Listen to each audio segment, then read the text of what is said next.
Je n'ai jamais révélé à personne, pas même à mon propre fils, que je gagne un salaire de 30 000 $ par mois.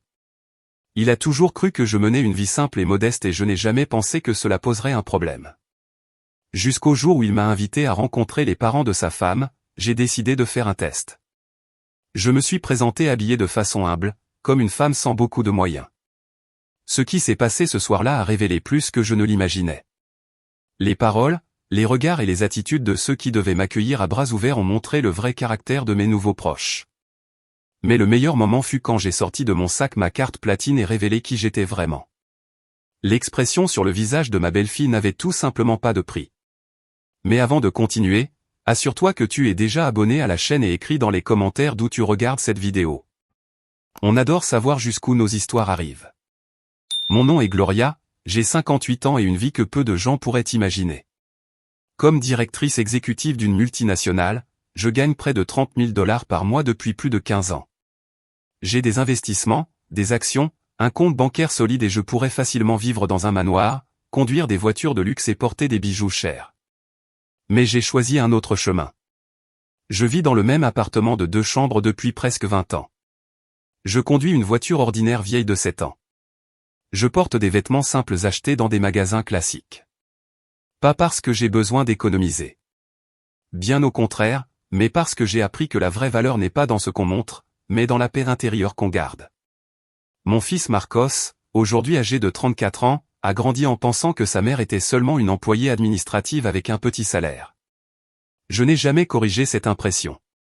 Je voulais qu'il apprécie le travail, l'effort, qu'il comprenne la valeur de chaque centime gagné honnêtement.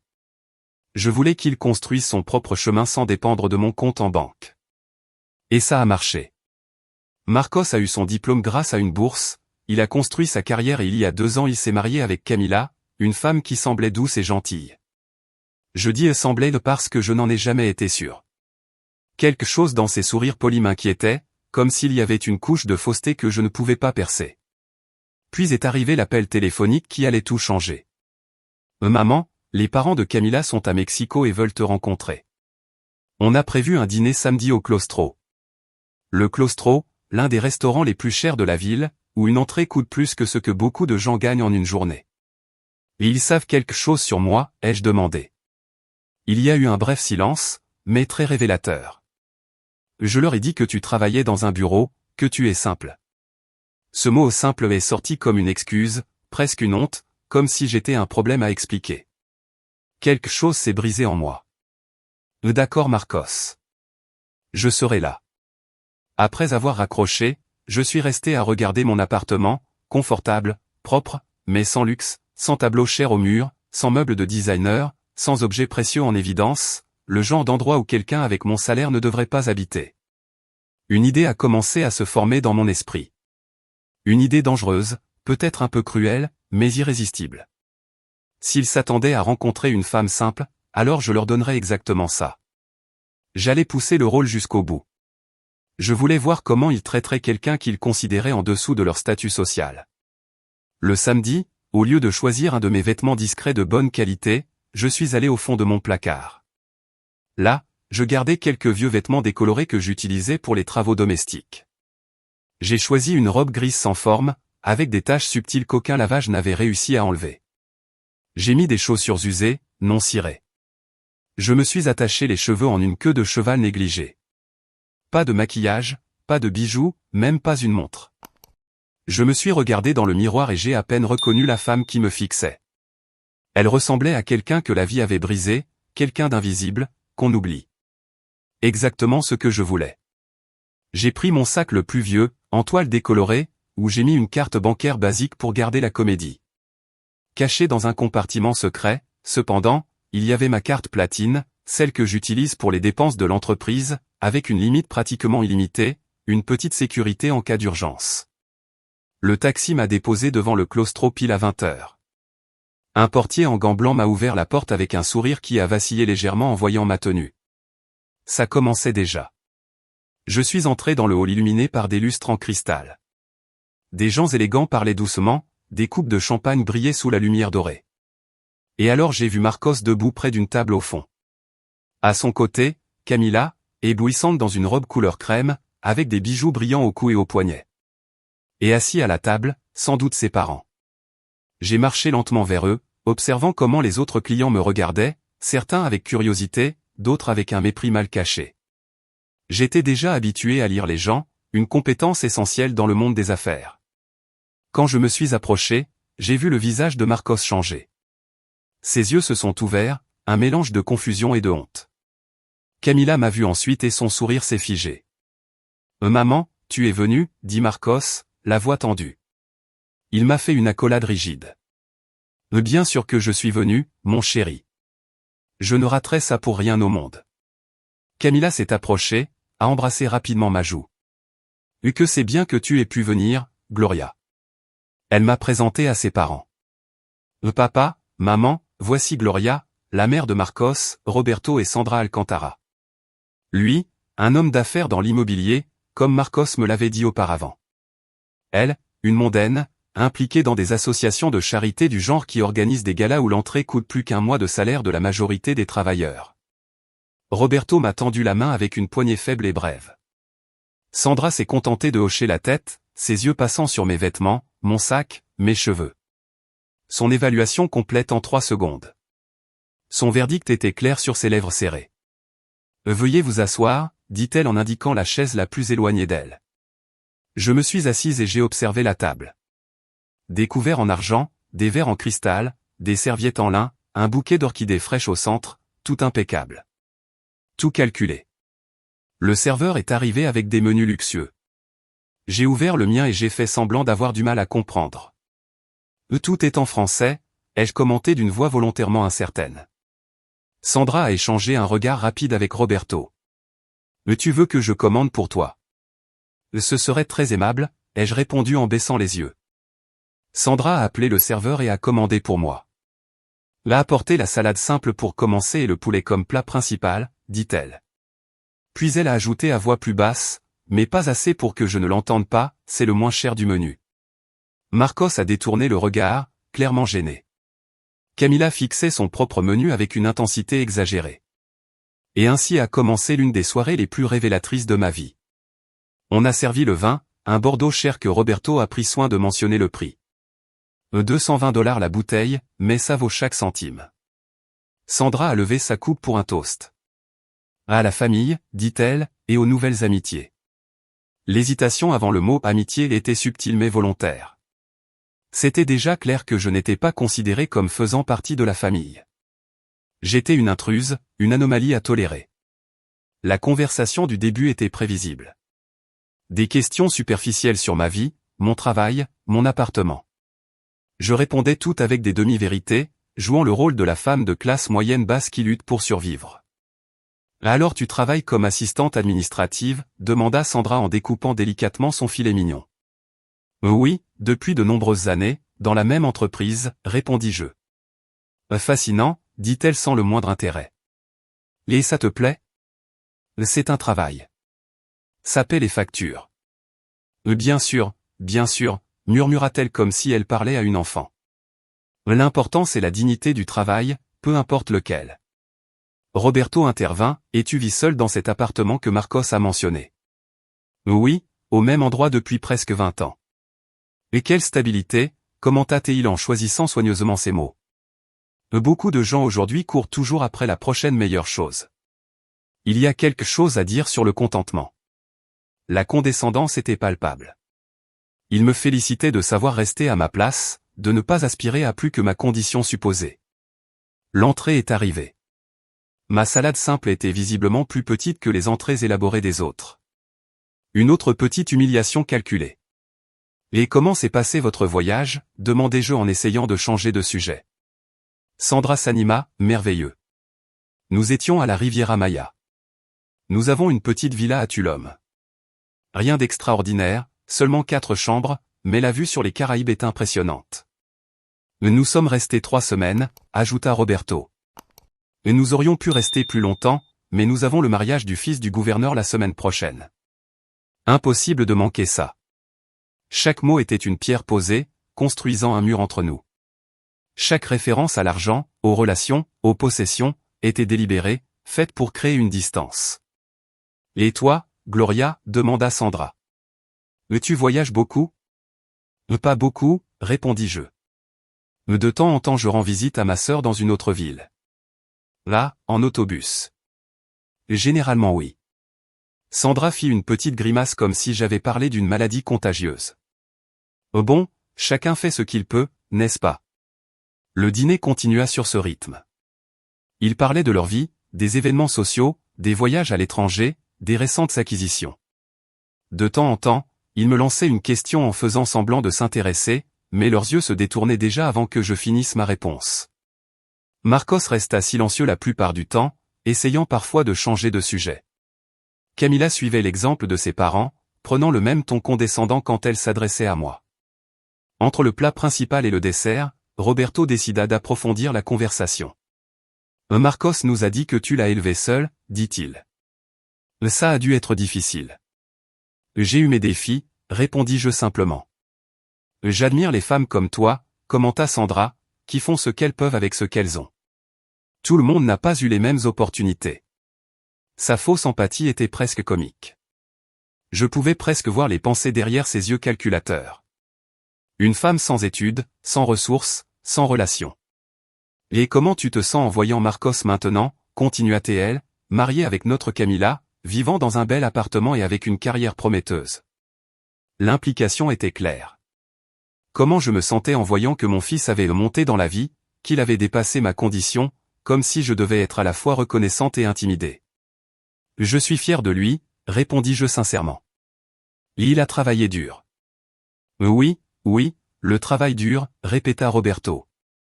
Mais c'est aussi important d'avoir les bonnes relations, d'être dans les bons cercles. Heureusement, Camilla a pu le présenter à des personnes influentes. Marcos se remua mal à l'aise sur sa chaise. Camilla sourit en posant sa main sur la sienne. Papa a aidé Marcos à obtenir ce contrat avec le groupe Aztec, dit-elle fièrement. Ce n'était qu'une introduction, répondit Roberto avec une fausse modestie. Le reste, c'était son mérite. Je ne savais pas ça. Apparemment, mon fils recevait plus d'aide de sa nouvelle famille qu'il ne me l'avait dit. Le serveur apporta les desserts. Tous reçurent de belles créations au chocolat et aux fruits exotiques. Devant moi, on posa un simple flan à la vanille. J'ai choisi quelque chose de léger pour toi, expliqua Sandra. Je sais que beaucoup de gens ne sont pas habitués à des desserts aussi riches. À ce moment-là, je compris qu'elle essayait activement de m'humilier. Ce n'était pas seulement de la condescendance, c'était de la cruauté volontaire. Très attentionné de ta part, répondis-je, en gardant ma voix neutre.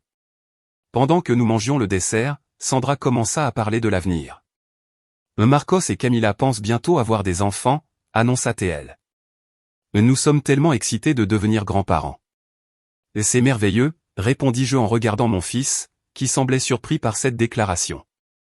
Apparemment, c'était une décision que Sandra avait prise, pas le jeune couple. Bien sûr, nous allons nous assurer qu'ils aient tout ce dont ils ont besoin, continua-t-elle.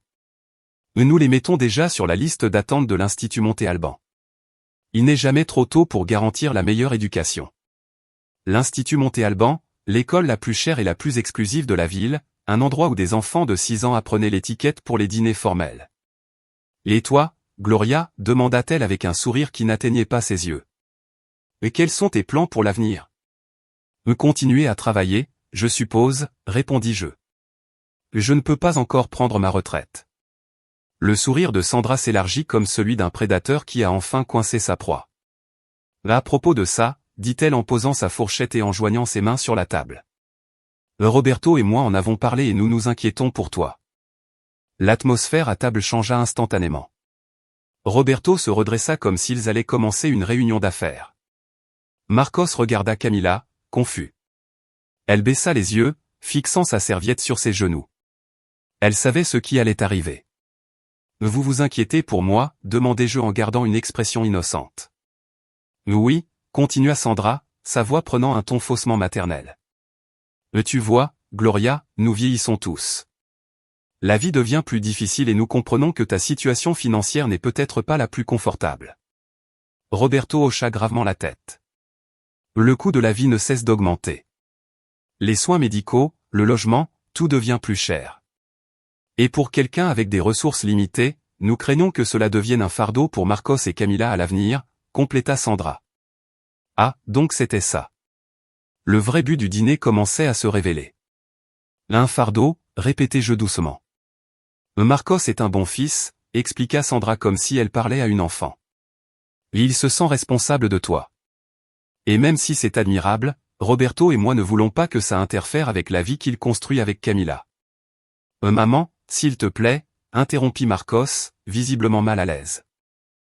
Tout va bien, mon chéri, répondit Sandra en lui tapotant la main. Ta mère comprend que nous pensons tous à son bien-être. Je gardai le silence, les laissant exposer complètement leurs intentions. Ce que nous voulons proposer, continua Roberto en prenant le contrôle de la conversation, c'est un arrangement qui profite à tout le monde. Quel genre d'arrangement, demandai-je. Un soutien financier modeste, dit-il, comme s'il faisait une grande faveur. Nous pouvons t'offrir une petite pension mensuelle, Gloria, quelque chose qui complète ton revenu et qui garantisse que tu aies ce qu'il faut sans avoir besoin de Marcos. Sandra sourit largement. Nous pensions à environ 200 dollars par mois. Ce n'est pas grand-chose pour nous, mais nous imaginons que ça ferait une différence significative pour toi. J'ai presque dû me retenir de rire. 200 dollars. Une somme que je dépensais pour un dîner d'affaires sans y penser. Et en échange, demandai-je, parce qu'il y a toujours un échange. Le sourire de Sandra vacilla légèrement. Eh bien, ce n'est pas exactement un échange, c'est plutôt une compréhension mutuelle. Et quel genre de compréhension, Roberto Toussa? Nous attendrions seulement que tu respectes l'intimité du jeune couple, que tu comprennes qu'ils construisent leur propre vie avec leurs propres traditions et cercles sociaux. Le message était clair comme du cristal. Il voulait me payer pour disparaître, pour ne pas embarrasser mon fils et sa femme avec ma présence jugée inadaptée dans leur vie élégante. En d'autres mots, traduisis-je lentement, vous voulez que je reste à distance. Sandra eut l'audace de paraître offensée. Non, non, ce n'est pas ça. Nous voulons juste que chacun trouve sa place appropriée dans cette nouvelle dynamique familiale. Ma place appropriée, répétai-je. Exactement, s'exclama-t-elle, comme si j'avais enfin compris un concept compliqué. Mais tu seras toujours la mère de Marcos, bien sûr. Mais maintenant qu'il est marié avec Camila, maintenant qu'il entre dans notre cercle, il y a certaines attentes, certains standards. Marcos trouva enfin sa voix. Papa, maman, ce n'est pas nécessaire. Ma mère n'a jamais été un problème. Bien sûr que non, mon chéri, dit Sandra d'un ton condescendant. Mais personne ne dit ça, nous essayons seulement d'être pratiques, prévoyants. Le serveur s'approcha pour demander si nous voulions du café. Roberto commanda des expressos pour tout le monde sans me consulter, un petit geste qui résumait toute la soirée. Mes préférences, mes opinions, mes désirs étaient sans importance. Pendant que nous attendions le café, Sandra continua à expliquer comment serait cet arrangement, comment il pourrait transférer l'argent discrètement sur mon compte, comment je pourrais l'utiliser pour améliorer ma qualité de vie. Peut-être acheter de meilleurs vêtements, dit-elle en jetant un regard significatif à ma robe usée, ou même faire quelques petites améliorations dans ton appartement. Bien sûr, nous continuerions à t'inviter pour les occasions spéciales, ajouta-t-elle généreusement. Les anniversaires, peut-être Noël. Le café arriva, j'ai pris une gorgée de l'expresso amer et j'ai reposé la tasse sur la soucoupe avec un petit tintement. Il était temps de prendre une décision. Je pouvais continuer la comédie, remercier humblement pour leur générosité, accepter leur pot de vin mal déguisé et partir.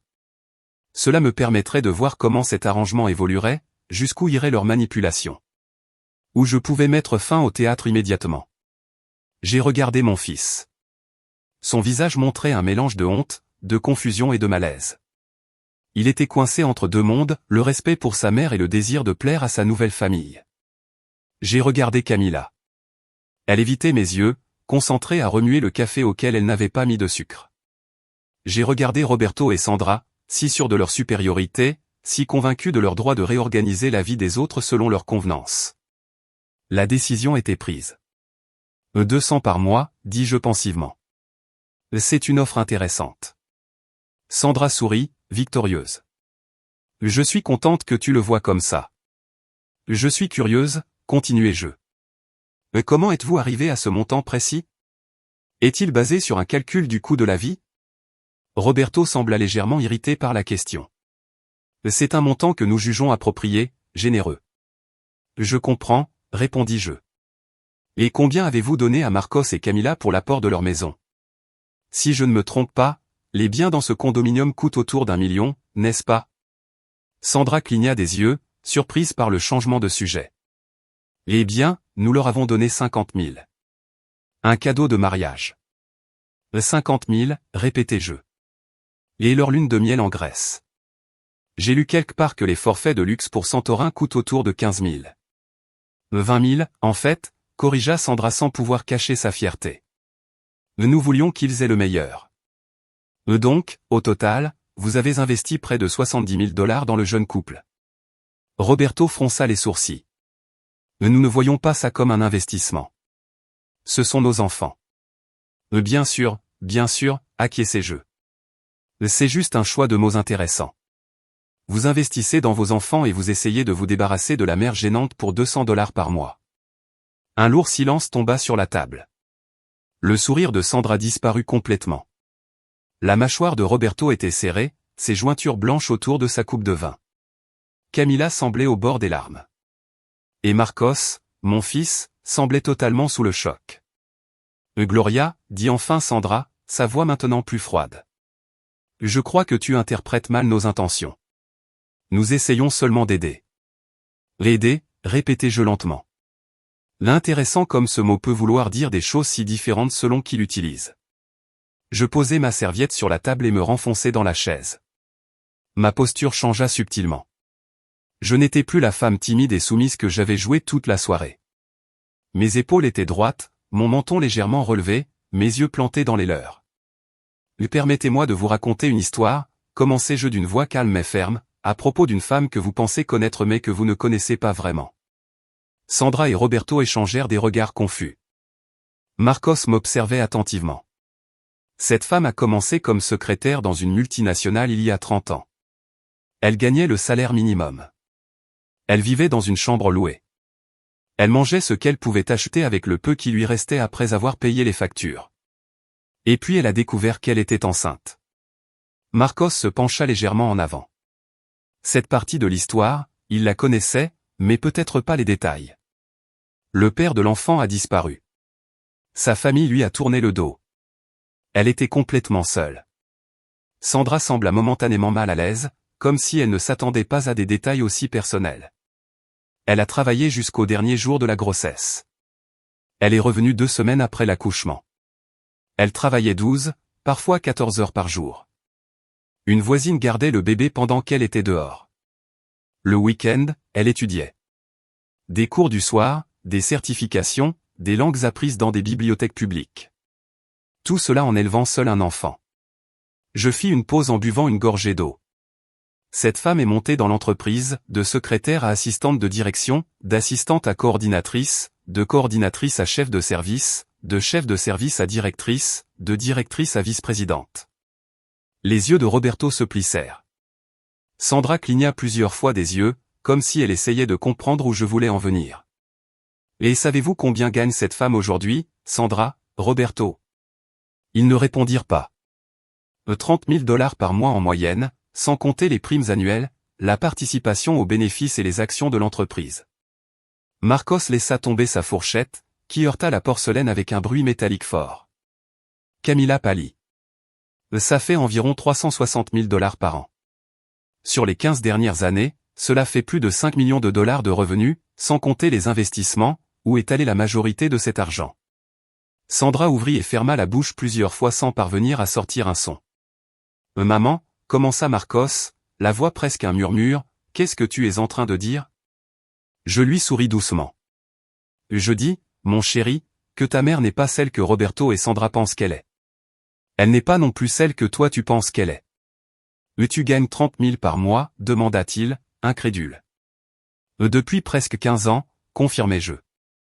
Avant, c'était un peu moins, peut-être 20 000. Roberto retrouva sa voix. C'est absurde. Si vous gagnez tout ça, vous ne vivriez pas dans cet appartement. Vous ne vous habilleriez pas comme ça.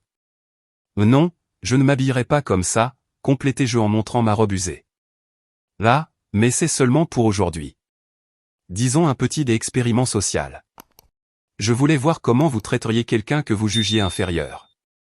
Le visage de Sandra perdit toute couleur.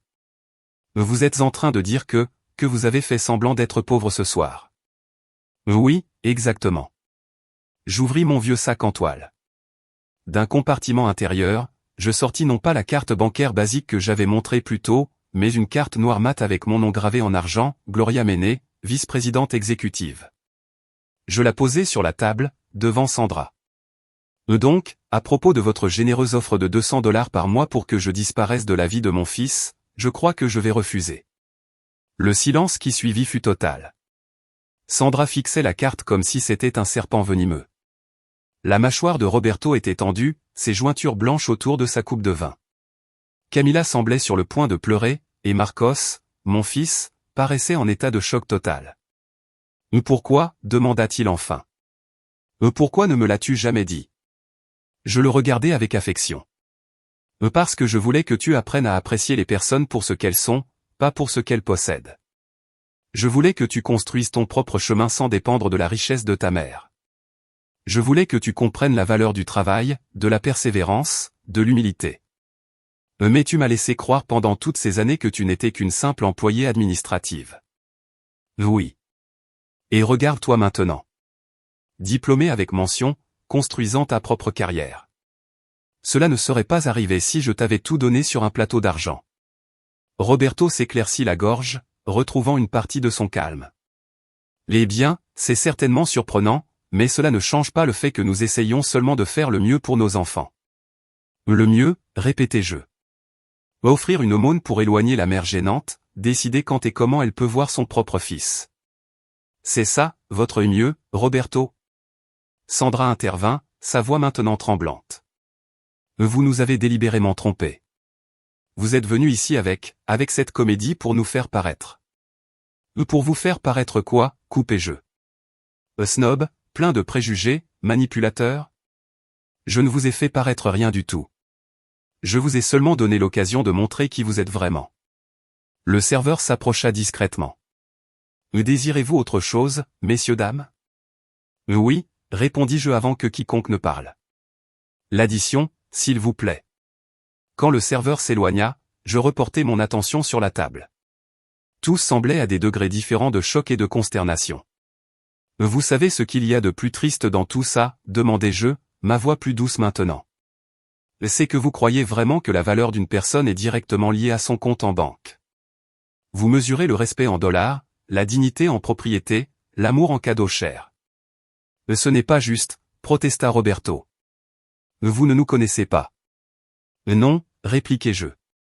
Non, c'est vous qui ne nous connaissez pas, insista Sandra, retrouvant un peu de sa pose. Vous avez orchestré ce piège pour nous faire paraître comme des méchants. Un piège, demandai-je calmement. Tout ce que j'ai fait, c'est venir en vêtements simples. Vous avez fait le reste. Vous m'avez offert le pire plat du menu. Vous avez parlé de vos luxes devant moi, espérant m'intimider. Vous m'avez offert de l'argent pour disparaître de la vie de mon fils. Le serveur revint avec l'addition sur un petit plateau d'argent. Roberto tendit la main pour la prendre, mais je fus plus rapide. « Me permettez » dis-je en prenant l'addition. Le total était de presque 1000 $. Sans scier, je posai ma carte noire sur le plateau. « Ce n'est pas nécessaire » dit Roberto, son orgueil visiblement blessé. « C'est nous qui invitions. » Considérez cela comme ma contribution à cette soirée éducative, répondis-je. Après tout, j'ai beaucoup appris sur vous tous. Pendant que le serveur s'éloignait avec ma carte, je me tournai vers mon fils. Marcos, je suis vraiment désolé de ne t'avoir jamais dit la vérité, mais comprends que je l'ai fait par amour, pas pour te tromper. Je voulais que tu deviennes l'homme que tu es aujourd'hui, travailleur, responsable, indépendant. Marcos secoua la tête, encore en train de tout digérer. Toutes ces années, le petit appartement, les vêtements simples, les vacances modestes, tout était un choix. Tout, confirmai-je. Je n'avais pas besoin d'une grande maison pour moi seul. Je n'avais pas besoin de vêtements de créateur pour me sentir accompli. Je n'avais pas besoin d'étaler la richesse pour avoir de la valeur. Sandra lâcha un rire sec, amer. Comme c'est pratique. Vous vous faites passer pour une sorte de sainte de l'humilité alors qu'en réalité, vous avez simplement trompé votre propre fils pendant des décennies. Je la regardai calmement. La différence entre nous, Sandra, c'est que vous utilisez votre argent pour contrôler les gens. Moi, j'ai utilisé ma discrétion pour les libérer. Le serveur revint avec ma carte et le reçu. J'ai signé, laissant un pourboire généreux. À propos de votre arrangement proposé, continuai-je en rangeant ma carte. Permettez-moi de faire une contre-proposition. Je vous donne 10 000 $ maintenant si vous pouvez me raconter une seule fois où vous avez traité quelqu'un sans ressources financières avec un vrai respect. Roberto devint rouge de colère. Sandra serra les lèvres en une ligne fine. C'est bien ce que je pensais, dis-je doucement. Je me levai en prenant mon vieux sac. Marcos, quand tu seras prêt à parler, tu sais où me trouver. Je serai toujours là pour toi, sans condition, sans arrangement, sans manipulation, seulement avec de l'amour sincère. Camila parla enfin, sa voix presque inaudible. Gloria, je ne savais pas pour l'argent, pour ce soir. Crois-moi, je ne savais pas. Je la regardais en essayant de déterminer sa sincérité. Il y avait de la honte dans ses yeux, mais aussi de la confusion, comme si elle voyait ses parents sous une nouvelle lumière. J'espère que c'est vrai, Camila, répondis-je. Et j'espère que cette soirée a été éducative pour toi aussi. Je me tournai pour partir. Puis je m'arrêtai et me retournai une dernière fois. Ah, et Roberto, Sandra, vous aviez raison sur une chose. L'argent est important, mais pas de la façon dont vous le croyez. La vraie valeur de l'argent est dans la liberté qu'il donne. La liberté de vivre selon ses valeurs, de ne pas être contrôlé par les autres, d'aider sans attendre de reconnaissance. C'est une honte qu'avec toute votre richesse vous soyez encore si pauvre. Sur ces mots, je traversai le restaurant élégant, la tête haute, sentant les regards qui me suivaient. Ce n'étaient plus des regards de mépris pour mes vêtements simples, mais de curiosité envers la femme qui venait de payer une addition de 1 000 $ et qui sortait avec la dignité d'une reine. Quand j'arrivai sur le trottoir, je respirai profondément l'air de la nuit. Pour la première fois depuis des années, je me sentis complètement exposé et complètement libre. Le taxi me déposa devant mon immeuble 1 heure plus tard. Je payai la course et entrai dans le hall simple mais bien entretenu. Le portier de nuit, Don Pedro, me salua comme il le faisait toujours. Bonsoir, Doña Gloria. Est-ce que tout va bien? Tout va bien, Don Pedro. Une soirée révélatrice. Il sourit sans comprendre le vrai sens de mes mots et retourna à sa revue. Je montai les 4 étages avec l'ancien ascenseur et entrai dans mon appartement. À peine la porte fermée, je sentis le poids de la soirée retomber sur mes épaules. J'enlevai mes chaussures usées, posai le sac de toile au sol et allai jusqu'à ma chambre. J'ouvris l'armoire et écartai les vêtements simples que je portais tous les jours, révélant la section cachée au fond. Là étaient mes tailleurs d'exécutive, costume impeccablement coupé, robe en soie, chaussures italiennes faites sur mesure. La gloire que personne, sauf mes collègues de travail, ne connaissait. J'enlevai la robe usée que j'avais portée pour le dîner et la jetai dans le panier à linge. Je pris une longue douche chaude, laissant l'eau emporter la tension accumulée. Ensuite, j'enfilai un pyjama en coton doux, un petit luxe que je m'autorisais, et je préparai une tasse de tisane à la camomille. Assise dans mon modeste salon, je regardais autour de moi. Des meubles confortables mais pas luxueux. Un téléviseur de taille moyenne, pas le dernier modèle. Des murs sans œuvre d'art chère, seulement quelques photos encadrées. La plupart de Marcos en train de grandir, quelques-unes de mes rares voyages. Rien ici ne suggérait une femme qui gagnait 30 000 $ par mois. Et c'était là la grande ironie. J'aimais vraiment cette simplicité. Ce n'était pas totalement une comédie. Ayant grandi sans rien, ayant lutté pour chaque centime, j'avais appris à valoriser la paix plus que le luxe, la tranquillité plus que l'ostentation. Mon téléphone sonna, interrompant mes pensées. C'était Marcos. Je respirai profondément avant de répondre. Allô, mon fils. Maman. Sa voix sonnait étrange, un mélange de confusion, de douleur et d'admiration. Je ne sais même pas par où commencer. Je comprends, répondis-je doucement. Ça a été une soirée intense pour nous tous. Pourquoi, maman? Pourquoi tu ne m'as jamais dit? La question d'1 million de $, littéralement. Au début, il n'y avait pas grand-chose à dire, expliquai-je. Quand tu étais petit, j'étais encore en train de construire ma carrière. J'ai seulement commencé à bien gagner quand tu avais environ 16, 17 ans.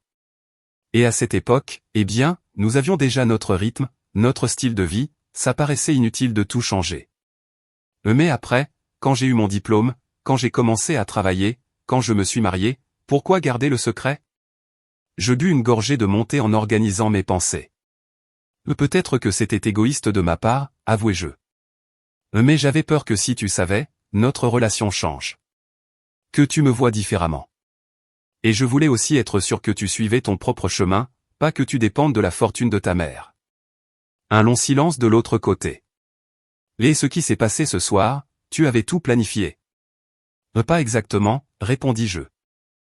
Quand tu m'as invité et que tu as mentionné que tu avais dit aux parents de Camilla que j'étais simple, quelque chose en moi s'est réveillé. J'ai décidé de tester comment ils me traiteraient s'ils pensaient que je n'avais rien à offrir. Aucun statut, aucune relation, aucun argent. Ils ont échoué au test, dit Marcos, sa voix maintenant pleine d'amertume. Oui, acquiesçai-je simplement. Ils ont échoué. Encore du silence. Camilla est dévastée, dit-il enfin. Et elle est mortifiée par le comportement de ses parents et par le sien aussi. Et toi, demandai-je doucement. Comment tu te sens?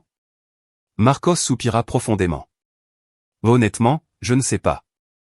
Je suis choqué, confus, en colère, impressionné, tout en même temps.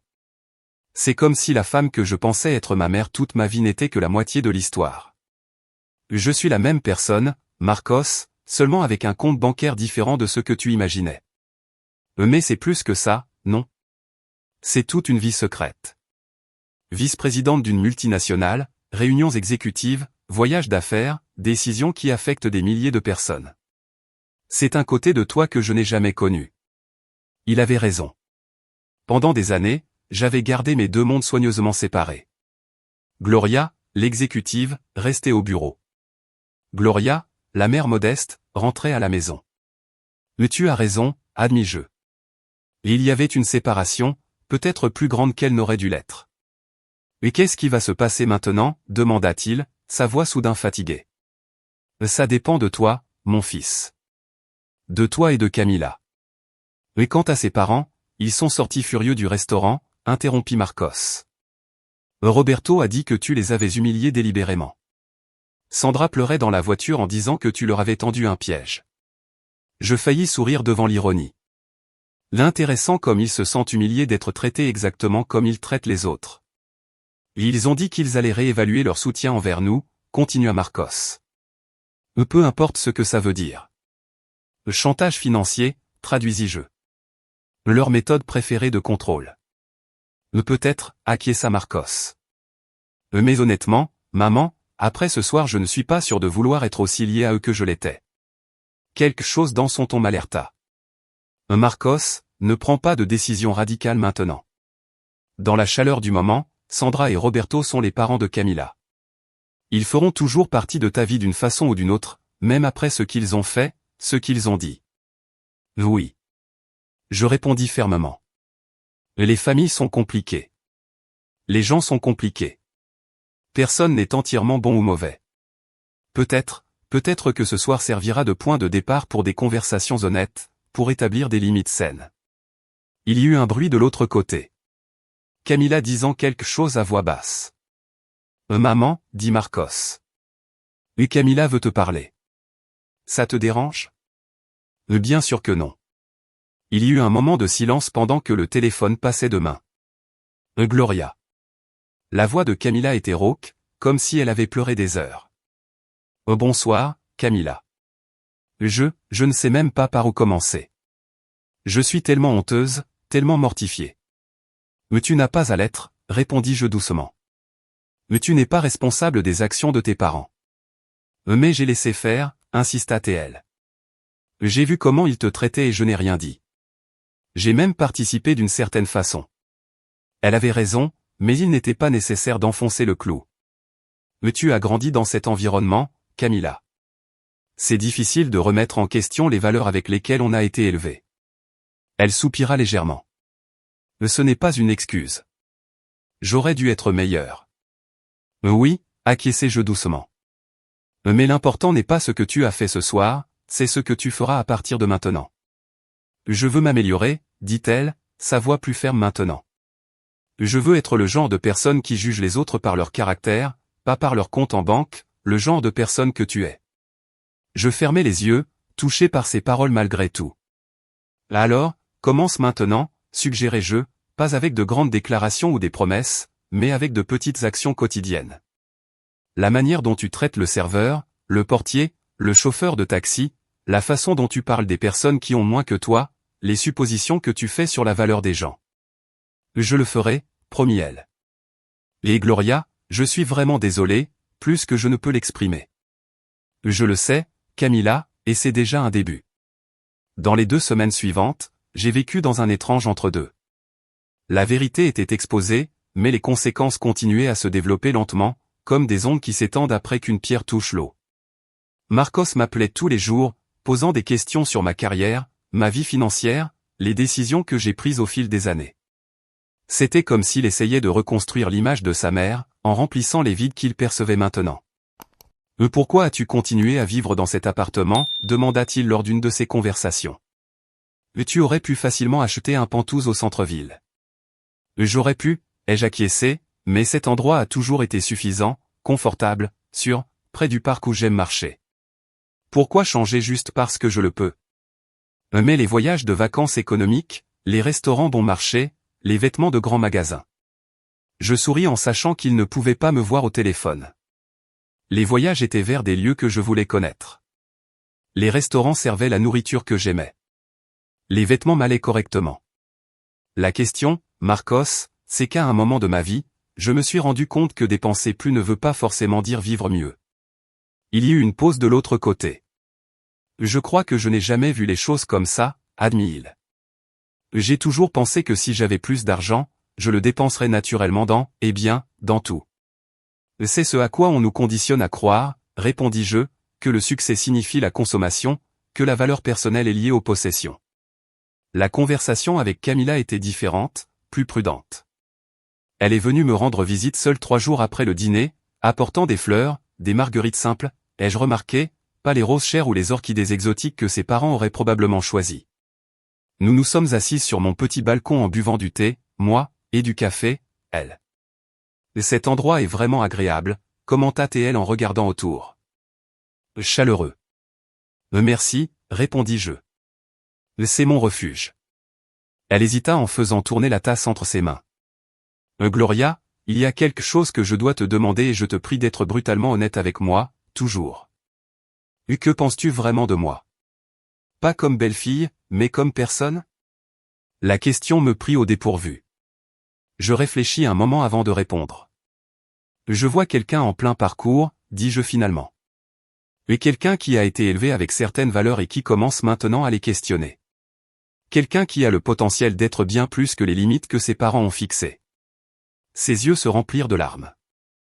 Pendant longtemps, j'ai vécu pour impressionner mes parents, pour être la fille parfaite qu'ils exhibaient comme un trophée, le bon type d'école, le bon type d'amis, le bon type d'intérêt. Et Marcos, demandai-je délicatement. Elle sourit en s'essuyant une larme. Marcos a été ma première rébellion. Mes parents s'attendaient à ce que je me marie avec le fils d'un ami du club, quelqu'un de notre cercle. Quand j'ai rencontré Marcos, j'ai vu quelque chose de différent, quelqu'un de sincère, sans prétention, qui me valorisait pour moi-même, pas pour le nom de famille ou le compte en banque. Mais tu as laissé tes parents l'aider, observai-je. Le contrat par Roberto, l'apport de la maison, la lune de miel. Camilla baissa les yeux, honteuse. Je sais comment ça sonne, mais tu dois comprendre. C'est difficile de refuser quand c'est la monnaie courante dans ta famille, quand l'aide financière est la seule forme d'amour qu'ils savent exprimer. J'acquiesçai, comprenant plus qu'elle ne l'imaginait. L'argent comme substitut à la connexion émotionnelle, des cadeaux coûteux à la place d'une vraie vulnérabilité. Et maintenant, demandai-je. Depuis cette nuit au restaurant. Mes parents sont furieux, répondit-elle en soupirant. Papa a coupé la subvention mensuelle qu'il nous donnait, quelque chose que Marcos ne savait même pas que nous recevions. C'était déposé directement sur mon compte. Comment te sens-tu à ce sujet? Soulagé, en fait, avoua-t-elle. C'est comme si un poids avait été retiré de mes épaules. Cet argent venait toujours avec des attentes non dites, avec des ficelles invisibles. Je lui souris, vraiment impressionné par sa lucidité. Tu sais ce qui est drôle, continua-t-elle. Maintenant que je sais pour toi, pour ton histoire, je me sens presque honteuse de mes problèmes. Je veux dire, tu as élevé un enfant seul, construit une carrière incroyable, tout ça sans te plaindre, sans chercher de reconnaissance. Ne compare pas les parcours, conseillais-je. Chacun a ses propres défis, ses propres montagnes à gravir. Camilla acquiesça, pensive. Gloria, puis-je te poser une autre question? Bien sûr. Comment tu fais? Vivre avec autant d'authenticité. Ne pas te soucier de ce que les autres pensent. Je ris doucement. Oh, si, ça me touche. À tous, ça nous touche d'une certaine façon. La différence, c'est que j'ai appris à me soucier davantage de ce que pensent certaines personnes précises, des personnes dont je respecte les valeurs, et moins du reste du monde. Nous avons parlé plus de 2 heures cet après-midi-là. Quand Camilla partit, elle m'enlaça. Pas l'embrassade formelle d'avant, mais quelque chose de sincère, de chaleureux. Merci, murmura-t-elle, de ne pas me juger sur le pire moment de ma vie. Et nous méritons tous la chance de grandir au-delà de nos erreurs, répondis-je en lui rendant son étreinte. Une semaine plus tard, je reçus un message inattendu. C'était de Sandra. Nous devons parler, juste nous deux. Est-ce que ce sera possible au café du Grand Hôtel Ciudad de Mexico, demain à 11 heures? Je fus surprise. Le Grand Hôtel Ciudad de Mexico était l'un des plus élégants de la ville, le territoire de Sandra, pas le mien. Un instant, j'ai pensé à refuser, mais la curiosité fut plus forte. Je serai là, répondis-je. Le lendemain, je m'habillai avec soin, ni avec mes vêtements d'exécutive imposants, ni avec les tenues simples de tous les jours. Je choisis quelque chose d'intermédiaire. Un pantalon bien coupé, une blouse en soie simple, des chaussures en cuir de qualité, élégant sans être ostentatoire.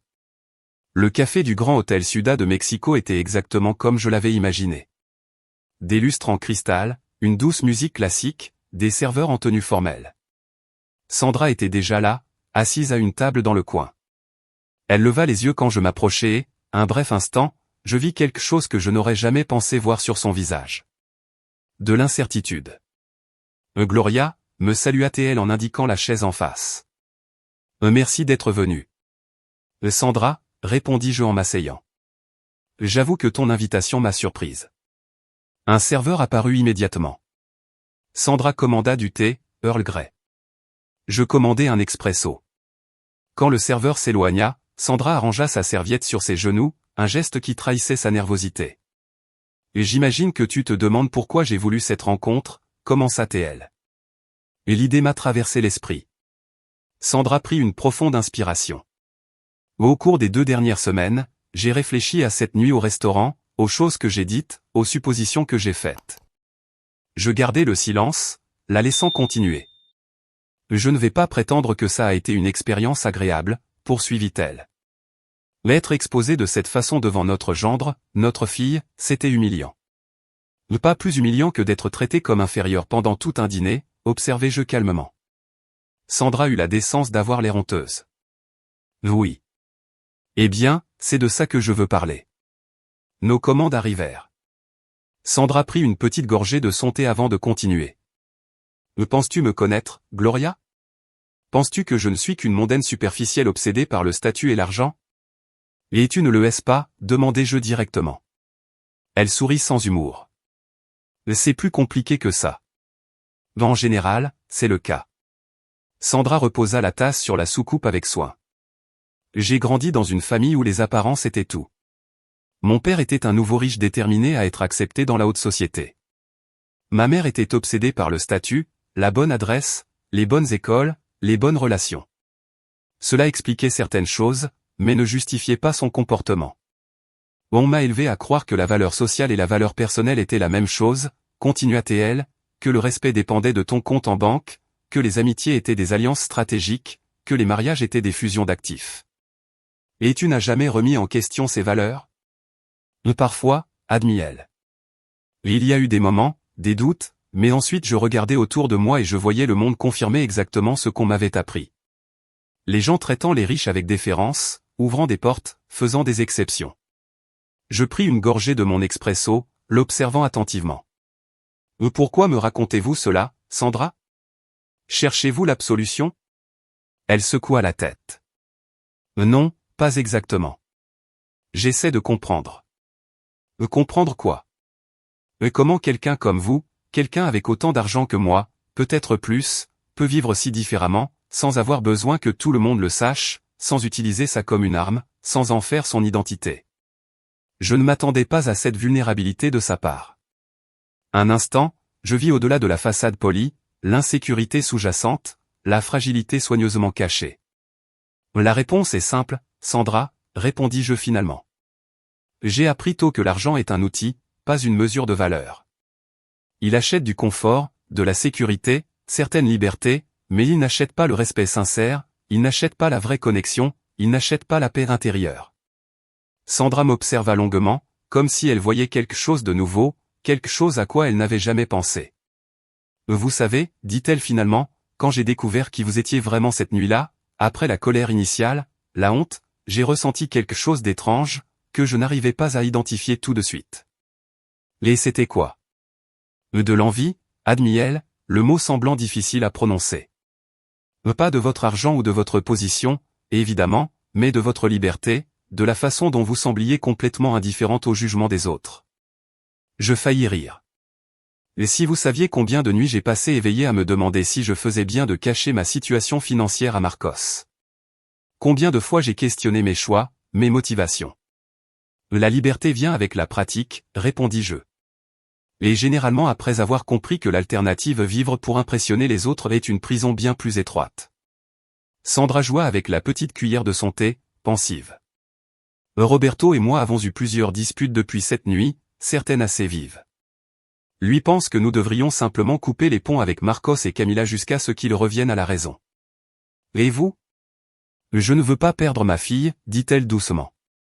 Et pour la première fois, je me rends compte que peut-être je l'ai déjà perdue en partie depuis longtemps sans m'en rendre compte. Il y avait une douleur sincère dans sa voix qui me surprit. Ce n'est pas trop tard, Sandra, dis-je gentiment. Et Camila est toujours là, c'est toujours votre fille. Mais elle est tellement différente maintenant depuis cette nuit. Elle nous confronte d'une manière qu'elle n'avait jamais fait avant. Elle questionne nos valeurs, nos attitudes. Hier, elle a refusé la carte de crédit que nous avons toujours gardée pour elle. Elle a dit qu'elle et Marcos préfèrent vivre selon leurs propres moyens. Je ne pus m'empêcher un petit sourire. Ça a dû être un choc. C'était déstabilisant, admit Sandra, comme si quelqu'un avait réécrit les règles sans nous prévenir. Je bus la dernière gorgée de mon expresso. Ce ne sont pas de nouvelles règles, Sandra. Ce sont des valeurs plus anciennes que l'argent, l'indépendance. L'autosuffisance, l'intégrité. Sandra resta silencieuse un moment, absorbant mes mots. Vous devez penser que je suis une personne terrible, dit-elle enfin. Pas vraiment, répondis-je honnêtement. Je pense que vous êtes un produit de votre environnement, comme nous tous. La différence, c'est que certains d'entre nous sont forcés par les circonstances à questionner ce conditionnement. D'autres n'ont jamais besoin de le faire, jusqu'à ce que quelque chose les y force, compléta-t-elle avec un léger sourire ironique, comme une mère simple qui révèle soudain être une cadre de haut niveau avec une carte de crédit black. Exactement. Sandra se pencha légèrement en avant. Gloria, je vais être direct.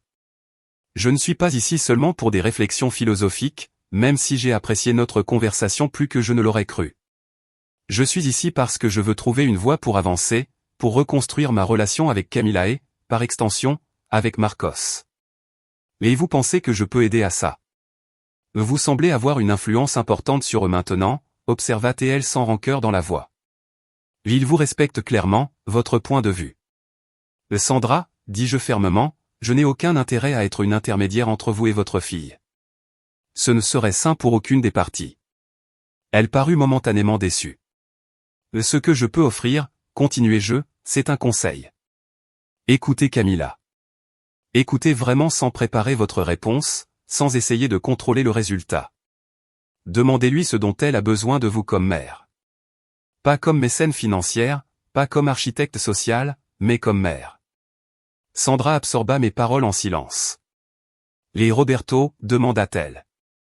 Il est moins ouvert au changement. Roberto devra faire son propre chemin, répondis-je. Vous pouvez partager vos perceptions, vos nouvelles perspectives, mais vous ne pouvez pas le forcer à changer. Sandra régla l'addition malgré mes protestations. Quand nous sortîmes de l'hôtel, elle hésita avant de nous dire au revoir. Gloria, j'aimerais vous demander encore quelque chose. Oui. Croyez-vous que, un jour, vous pourrez me pardonner pour la façon dont je vous ai traité cette nuit-là? La question me prit au dépourvu. Je réfléchis un instant avant de répondre. Le pardon n'est pas quelque chose qu'on accorde une fois pour toutes, Sandra. C'est un processus. Il commence par la reconnaissance, continue avec un vrai repentir et se consolide avec un changement réel. Elle hocha la tête lentement. Je comprends, mais je suis prête à suivre ce chemin. Là alors, si vous l'êtes, ajoutez-je. Nous nous sommes quittés avec une poignée de main, pas chaleureuse, mais plus hostile non plus. Un début. La semaine suivante, Marcos m'invita à dîner chez lui. Un dîner simple, m'assura-t-il. Juste lui, Camilla et moi. Quand j'arrivais, je remarquais des changements subtils dans l'appartement. Certains meubles trop tapés à accent grave-l'œil avaient disparu, remplacés par des pièces plus simples, plus fonctionnelles. Les murs, autrefois décorés d'art abstrait coûteux, affichaient maintenant des photos personnelles et quelques aquarelles modestes. On redécore, expliqua Camilla en notant mon regard. On s'est rendu compte que beaucoup de choses étaient là pour impressionner les autres, pas parce que ça nous plaisait vraiment. Le dîner fut étonnamment simple, un repas maison préparé par eux deux, servi dans des assiettes ordinaires, pas dans la porcelaine fine que je savais qu'ils possédaient. Pendant le repas, nous avons parlé de tout et de rien, travail, actualité, souvenirs d'enfance. Sans la tension du secret entre nous, la conversation coulait avec une naturalité que nous n'avions jamais connue. Après le dîner, pendant que Camilla préparait le café, Marcos m'emmena sur le balcon. La nuit était douce, avec une légère brise et un ciel étoilé. Maman, dit-il en s'adossant à la rambarde. Il y a quelque chose que je dois te dire. Son ton me mit en alerte. Et qu'est-ce qu'il y a, mon fils? J'ai refusé la promotion dans l'entreprise de Roberto. Je le regardais, surprise. La promotion qui t'aurait fait directeur régional. La même, confirma-t-il. En fait, j'ai fait plus que ça. J'ai présenté ma démission. Marcos, m'exclamai-je. Cet emploi était important pour toi. Il sourit, semblant étrangement en paix avec sa décision. Il était important pour moi quand je croyais que c'était quelque chose que j'avais gagné par mon seul mérite. Mais après cette nuit, après tout ce qui est sorti au grand jour, j'ai compris que je n'aurais jamais atteint ce poste sans l'influence de Roberto. Quand même, tout quitté.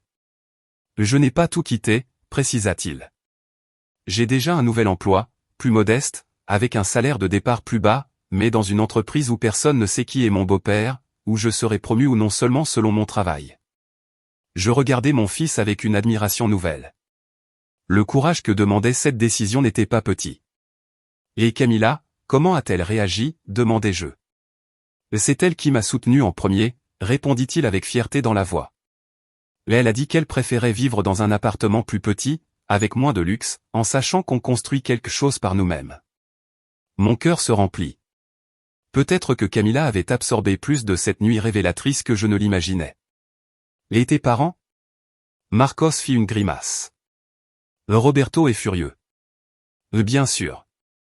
Il pense que je suis ingrat, que je jette une opportunité pour laquelle d'autres tueraient. Sandra essaie. Elle nous a invités à un déjeuner dimanche, juste nous quatre, sans l'ostentation habituelle. Et c'est surprenant, commentai-je en pensant à ma récente conversation avec Sandra.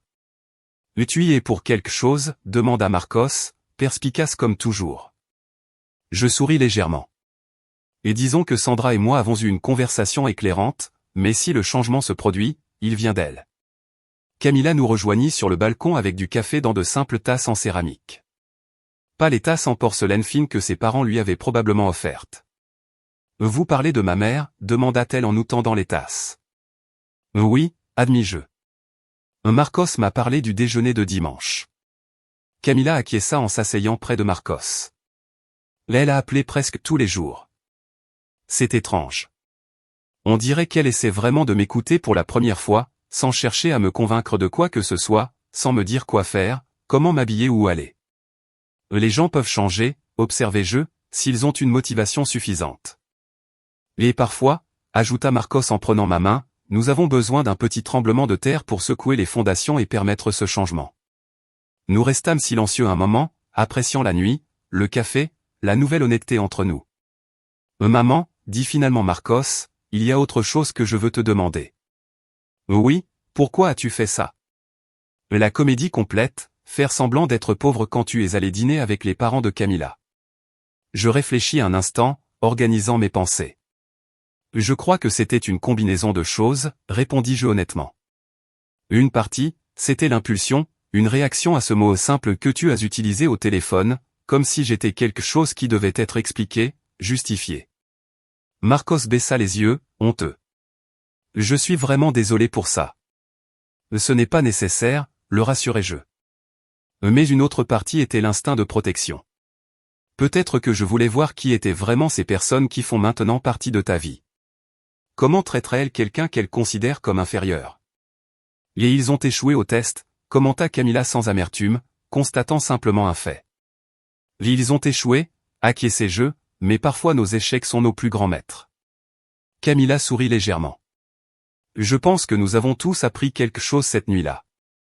Quand je suis rentré chez moi ce soir-là, j'ai ressenti une paix que je n'avais pas connue depuis très longtemps. Le poids de décennies de secrets avait été levé et, même si le processus fut douloureux, le résultat semblait en valoir la peine. Le lundi suivant, quelque chose d'inattendu est arrivé. En arrivant au bureau, mon assistante m'a informé que Roberto Alcantara était à l'accueil et insistait pour me voir. Surprise, j'ai indiqué qu'on le fasse entrer. Roberto apparut dans mon salon, impeccablement vêtu comme toujours, mais sans l'arrogance habituelle. Il y avait quelque chose de différent chez lui, une hésitation, une vulnérabilité qu'il n'avait jamais montrée auparavant. Gloria, me salua-t-il formellement. Merci de me recevoir sans prévenir. Roberto, répondis-je en indiquant la chaise en face de mon bureau. Que puis-je faire pour vous? Il s'assit, semblant momentanément impressionné par mon bureau exécutif, vaste, avec vue sur la ville, décoré avec une élégance discrète mais indéniable. L'impressionnant, commenta-t-il en regardant autour de lui. Différent de ce à quoi je m'attendais. Et à quoi vous attendiez-vous? Je ne sais pas, admit-il, quelque chose de plus ostentatoire. Peut-être qu'après avoir découvert qui vous êtes vraiment, j'imaginais qu'ici serait l'endroit où vous afficheriez votre véritable statut. Je souris légèrement. C'est mon espace de travail, Roberto. Conçu pour être fonctionnel, professionnel et confortable. Pas une déclaration de statut. Il hocha lentement la tête, comme s'il absorbait une idée nouvelle. Et j'imagine que vous n'êtes pas venu jusqu'ici pour discuter de ma décoration, observai-je. Non, convint-il en se redressant. Je suis venu pour 2 raisons. D'abord, pour m'excuser de mon comportement lors de ce dîner. C'était impardonnable. L'aveu me surprit. Roberto ne semblait pas être le genre d'homme habitué à s'excuser. Et la deuxième raison? Il hésita, clairement mal à l'aise. J'ai besoin de votre aide, ou plutôt, de vos conseils. Mes conseils, répétai-je, vraiment surprise. Marcos a quitté l'entreprise, dit-il, avec une pointe d'amertume dans la voix. Vous le savez probablement déjà. Oui, il me l'a dit. Ce que vous ne savez peut-être pas, c'est qu'il n'a pas été le seul. 3 autres managers ont démissionné la même semaine, tous évoquant des divergences philosophiques avec la direction de l'entreprise. L'intéressant. Apparemment, le style de gestion de Roberto causait plus de dégâts que seulement dans sa famille. Et comment puis-je aider à cela, demandai-je. Roberto passa la main dans ses cheveux parfaitement coiffés, un geste étonnamment humain venant de lui. Vous avez construit une carrière impressionnante, vous avez gravi les échelons par le mérite, vous dirigez des personnes qui vous respectent clairement, pas seulement qui vous craignent. J'aimerais comprendre comment. Ah, donc c'était ça. Roberto Alcantara, le magnate de l'immobilier habitué à donner des ordres et à être obéi sans question, faisait face aux conséquences de son style de leadership. Le leadership n'est pas une question de pouvoir, Roberto, dis-je calmement, c'est une question d'influence. Et l'influence véritable vient du respect mutuel, pas de la peur ni de l'intimidation. Il me regarda comme si je parlais une autre langue. Mais comment garder le contrôle sans menace, sans manipulation, sans utiliser l'argent comme outil de coercition? En commençant, complétai-je pour lui, par voir vos employés comme des personnes à part entière. Pas seulement des ressources à exploiter. Dans les mois qui suivirent cette nuit révélatrice, j'observai des transformations que je n'aurais jamais prévues. Roberto, à ma surprise, devint un visiteur semi-régulier dans mon bureau. Nos conversations, au début tendues et formelles, évoluèrent progressivement vers des dialogues sincères sur le leadership, l'éthique des affaires et, finalement, les valeurs personnelles. Je n'aurais jamais pensé chercher des conseils auprès de quelqu'un que j'ai connu dans les circonstances où je vous ai rencontré, admis lors de l'une de nos conversations. La vie a un sens de l'humour particulier, répondis-je avec un léger sourire. Sandra changea aussi, quoique de manière plus subtile. Ses premiers essais pour se reconnecter avec Camilla étaient maladroits, retombant parfois dans de vieux réflexes de contrôle et de jugement, mais il y avait une sincérité dans ses efforts qu'on ne pouvait nier. Un dimanche, près de 4 mois après la nuit du dîner, comme nous appelions tous l'incident, je fus invité à un déjeuner chez les Alcantara. J'acceptai avec une certaine hésitation, ne sachant pas à quoi m'attendre.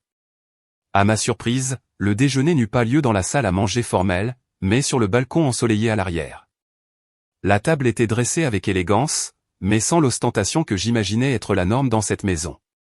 Sandra servit elle-même les plats, un repas fait maison qu'elle admit, avec une timide fierté, avoir préparé avec l'aide de Camilla. Nous redécouvrons de vieilles traditions familiales, expliqua Sandra lorsque je fis un commentaire sur le repas. Ma grand-mère faisait ce plat. Je l'avais complètement oublié jusqu'à ce que Camilla me demande des recettes de famille. Pendant le déjeuner, je remarquai comment Roberto s'adressait à Marcos, pas avec l'ancienne condescendance, mais avec un intérêt sincère pour son nouveau travail, ses idées, ses plans pour l'avenir. Il n'y eut aucune allusion voilée pour qu'il revienne dans l'entreprise, ni suggestion qu'il faisait une erreur. Après le dessert, tandis que les hommes parlaient d'un nouveau projet communautaire auquel Marcos participait, Sandra m'invita à marcher dans le jardin. Vous savez, dit-elle, tandis que nous marchions entre des rosiers bien entretenus, je ne vous ai jamais remercié correctement. Pourquoi? Pour cette nuit-là, pour nous avoir montré qui nous étions vraiment. Ce n'était pas exactement mon intention, admis-je. J'étais surtout intéressé à me protéger, à comprendre avec qui mon fils s'impliquait. Et pourtant, insista-t-elle, ça a été un réveil nécessaire. Douloureux, honteux, mais nécessaire. Je l'observais attentivement. Les cheveux parfaitement coiffés, des bijoux discrets mais coûteux, une robe élégante. Extérieurement, Sandra semblait encore la même mondaine polie, mais il y avait quelque chose de différent dans son regard, une nouvelle qualité réfléchie qui n'y était pas auparavant. Comment cela a-t-il été pour vous, demandai-je. Tout ce processus de réévaluation. Sandra rit doucement. Horrible. Au début. J'étais furieuse contre vous, contre Camilla, contre le monde. Je me suis senti trahi, exposé, humilié. Je comprends. Mais ensuite, quelque chose d'étrange a commencé à se produire. J'ai commencé à remarquer des choses. La manière dont je traitais les personnes en dessous de moi, serveurs, employés de maison, chauffeurs. Comment je jugeais automatiquement les gens par leur apparence, par les voitures qu'ils conduisaient, par les quartiers où ils vivaient. Elle s'arrêta devant une rose particulièrement belle, en caressant doucement les pétales. J'ai commencé à me demander quand je suis devenu cette personne, si je l'ai toujours été ou si c'est quelque chose que j'ai développé au fil du temps, sans m'en rendre compte. Et quelle a été votre conclusion, demandai-je doucement. Que les deux sont vrais, répondit-elle. J'ai grandi dans un environnement qui valorisait les apparences avant tout, mais j'ai aussi pris des décisions, des milliers de petites décisions quotidiennes qui ont renforcé ces valeurs, qui ont privilégié le statut plutôt que le fond, l'impressionné plutôt que la connexion. Son honnêteté m'impressionna. C'est difficile de changer, admit-elle. De vieilles habitudes, de vieilles pensées remontent automatiquement. Roberto a encore plus de difficultés que moi, mais nous essayons pour nous-mêmes et pour Camilla. Alors que nous retournions vers la maison, Sandra fit une pause et me regarda avec une curiosité sincère. Gloria, puis-je vous poser une question très personnelle? Vous pouvez essayer, répondis-je avec un léger sourire. Vous n'avez jamais voulu étaler votre succès, jamais voulu montrer au monde ce que vous avez accompli, surtout en considérant d'où vous venez, tout ce que vous avez dû lutter. C'était une question juste, que moi-même j'avais envisagée bien des fois au fil des années. Bien sûr que si, répondis-je honnêtement. Il y a eu des moments, surtout au début, où tout ce que je voulais, c'était acheter la maison la plus chère de la ville, la voiture la plus luxueuse, les vêtements les plus fins pour prouver à tout le monde et peut-être à moi-même que j'y étais arrivé. Et qu'est-ce qui vous en a empêché? Je réfléchis un moment, cherchant la vraie réponse, pas la réponse facile. Je crois que c'était une combinaison de choses. Une partie, c'était du pragmatisme financier. Grandir pauvre m'a appris la valeur d'économiser, d'investir, de planifier pour l'avenir. Une autre partie, c'était le souvenir de qui j'étais avant l'argent, la conscience que cette personne valait encore la peine, avait encore de la valeur, indépendamment du compte en banque. Sandra hocha lentement la tête. Et Marcos, vous n'avez vraiment jamais voulu lui donner une vie de privilège? Toutes les opportunités que l'argent peut acheter? C'était la partie la plus difficile, avouai-je. Il y a eu des nuits où je restais éveillé à me demander si je ne privais pas mon fils d'avantages que je pouvais facilement lui offrir. Si mon désir de lui enseigner certaines valeurs ne l'était pas en réalité en train de lui nuire d'une certaine façon. Et qu'est-ce qui vous a convaincu du contraire? Voir l'homme qu'il est devenu, répondis-je simplement. Travailleur, gentil, les pieds sur terre. Quelqu'un qui valorise les personnes pour leur caractère, pas pour leur statut. Sandra sourit en regardant le balcon où Marcos et Camila parlaient avec animation. Vous avez fait un excellent travail avec lui, dit-elle, avec une touche d'envie dans la voix. Vous aussi, vous avez une fille merveilleuse, répondis-je sincèrement. Quelqu'un capable de reconnaître ses erreurs, de grandir, de devenir plus que son conditionnement. Quand nous rejoignîmes les autres sur le balcon, je ressentis une étrange sensation de plénitude.